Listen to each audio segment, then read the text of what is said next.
Yes, Peter, just how active were you today, and where was it a matter of just some deals fell through, or did you just kind of were more of an observer today, and if something happened, something happened? Well, we had discussions today with a few teams, kind of the tailing end of conversations and discussions I've had over the last week. We had a couple of things that were in play today that involved Andrew Ferentz, his essentially his cap hit. So we were.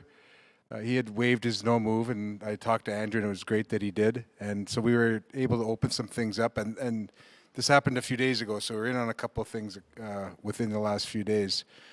But we felt after making the move yesterday for Desharnais, we weren't overly active. We kind of targeted a few areas, and they didn't happen. Okay. Peter, Justin Fontaine, like people might look this from afar and think, this is an American Hockey League deal, but is this a guy that could potentially, given his prior NHL experience, help you out down the road, even in the playoffs? Yeah, he's I would consider him a depth player. We traded Taylor Beck for him. We just felt that a move was necessary from that perspective, probably because he can give more depth. He has a more two-way component to his game. Minor move. It'll continue to help our American League team, and it gives us, I think, legitimate depth. Peter, with Desharnais, obviously he'd been injured a little bit this season, hadn't played as many games. But where do you see him fitting in to your center depth? Assuming Leon stays on the wing, do you see him playing as a number 3, 5-on-5 center, or do you see him as a 3-4? No, I see him in the third line. Yeah, that's why we got him. He's a versatile player. He plays well above the puck. He's smart. He competes. I know he's small, but he's strong. He's a low center of gravity. I saw him for a lot of years playing us in Boston. He's a good player. This year hasn't been as good for him. He hurt his knee earlier on. He's been in and out of the lineup prior to us acquiring him. But as I said last night, this is a veteran player. He's had playoff experience. He's high in character. These are the types of the little ads that can help you along the way, and I expect to help us along the way. Situationally, he's got some strong face-off numbers. He hasn't had great face-off numbers this year. Face-off success comes with confidence and repetition. In the past, he has. He takes a good draw with a low center of gravity. So he brings a lot that, again, it's not. I know it's not a real sexy ad, but he brings a lot of what we need, and it gives the coaches flexibility. It gives the coaches flexibility on Leon. We've got a number of other players that can fill in at some point, including Puljujarvi at some point. He's been having a strong campaign down in Bakersfield. So it was, it was a targeted player. We had other targets, but we felt it was time to move yesterday. Today, you kind of pick around the edges a bit, and you have a couple of thoughts in mind, and that's what we were doing today. We had some flexibility. We had a little bit of traction on some things. No, not a goalie. We decided we're going to go with the goalies that we have. Part of our kind of overriding philosophy here, and I said this earlier in my press conference prior to this last road trip, was we wanted to give these guys a chance, the guys that got us here, and that includes LB. And we feel that his practices have been getting better. We feel that the effort and his performances in his games have been good, and we see improvement. And so we're confident in him spelling Cam, and we'll have to spell Cam at certain points, and that's been discussed between myself and the coaches. So we're not after a goalie today. Peter, circling back to that, was that a decision you guys made watching LB play or watching him practice, or was that as more of a decision that there just really wasn't anyone out there to No, there were goalies out there today. Yeah, no, it was a decision we made over time, and when we made the switch between Gus and LB, LB wasn't exactly lighting up the American League, but we wanted to get him up here, and we wanted to work with him, and we wanted to see how his practices went. Practices are very important for goalies, and we've been happy with it. and he's a big, strong kid who's got potential, and maybe we brought him up a little too quickly last year. But I've liked what I've seen, and we're going to continue to go with it. So it was overtime when we made it. It wasn't a function of what was available. There were a number of goalies available today. Peter, how do you feel about the roster you have in place right now to hold on to the spot that you have, but to maybe push a team or two in the playoffs, maybe be able to win a round or two? How do you feel about the group as a whole? This is the final look. I feel pretty good. We went through this difficult road trip, and I thought we came in 3-3, and I went into the road trip hoping that that's what we'd come out. Of course, you win 2 of your first 3, and you hope you do a little better. But it's well-rounded. It's still a little bit of youth in it, and experience. I think we've got good depth. We got good depth on D.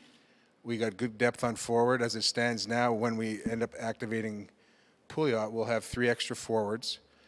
We've got 2 or 3 D in the Bakersfield that will provide depth to us. We have 7 D now. So numbers-wise, I'm okay. I feel pretty good. As I said before, this is a team that I think has come together as a team over time this year, and I think they deserve to see what they can do. And so that's why we've added. And again, we traded Brandon, but we felt that we added to a position that we needed to add in, and we'll see where it goes. But I feel pretty good about it. Peter, in general terms, how would you compare the flurry of activity the last 48 hours to when you first took over in Boston? Because there is some feeling that the trade deadline is becoming somewhat anachronistic, and more of the activity happens at the draft than in the summertime. Well, there were a lot of conversations, and this year, more than any year I can remember off the top of my head, more teams have been in it. And so I don't know. I don't know how many deals are out there. I watched that tracker. I don't know if it's full yet, but there seems to be about the same amount of deals. I don't know if that was a cumulative number, maybe more deals were done before today. Maybe, is that your question? Yeah, I don't know. You just try and you sense and feel where the timing is on the deals that you're working on, and you've got people that you talk to on the other side, and you have to move when you have to move. Everyone likes to be proactive and try and get stuff done early, but sometimes that's not available. Peter, you way in the future, you signed a 20-year-old D out of Ontario today, Ryan Math. I believe the contract doesn't start till next year, but what can you tell us about this player? Ryan is a big right shot D-man that's a little bit of a late bloomer. He plays on Niagara in the OHL. Was a former draft pick of the Rangers. We scouted him. He's really had a strong year, and you know what? He's a good prospect, and we were happy he signed with us. He liked what we did with our young guys this year. Like, we were willing to promote the Bennings and the Kajulas, and Kelly Buckberger and Craig McTavish did a good job, and Keith also Gretzky did a good job in being in front of him and recruiting him, because he was a free agent because he didn't sign with the Rangers. So he's congratulations, Ryan. Today we signed it today, and he'll be playing in Bakersfield probably at the end of the year, this year too, and obviously next year. Peter, when it comes to maybe not wanting to disrupt the chemistry in the room and bring in a bunch of new players, I guess, how much does that weigh into some of the decisions of to stand pat as opposed to try and shake up the lineup? Well, so shaking up the lineup versus adding, I think, are two different things. And standing pat is another different thing. Today, we added. Well, you know what? I guess we didn't. We basically we traded one player from yesterday, and we acquired one player. I think it's more of, in our case, it's more of, I'm not willing to get into that true market yet to just add a bunch of players. For the first reason you mentioned, the chemistry. And, we've got a number of players here. The market was thin. And I just felt that, as I said earlier, these guys deserve a chance. And, I think the chemistry is good. You have to be careful when you're adding. Like, we're in second, third place. We still haven't clinched the playoffs. We still have to make the playoffs. I mean, we got a long way to go. But these guys have shown us that they're up to the challenge to this point, so let them take it the rest of the way. Never went in thinking that we were going to add a bunch of players. Chuck Fletcher said the other day, we put all our chips in the middle of the table. We're ready to try to win a cup in Minnesota. This franchise has been on the opposite end of that for years. They're sellers every March 1st. Where would you describe sort of your mindset of this team in its arc coming into this deadline?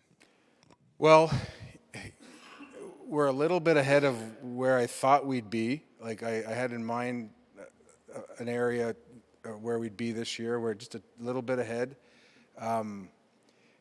You know, what Chuck has done, I've done before, and there's time to do it. And you have to, as a manager, you have to figure out when that time is, and you have to look at the bigger picture of where your prospects are and where the evolution of your players are, and that's what Chuck did, and he's got a great team there. So we're not there yet. We're starting to stockpile our prospects. We've got some good young D coming, including Ryan Mantha, who we signed today. We got to get our forwards up and running from the prospect level.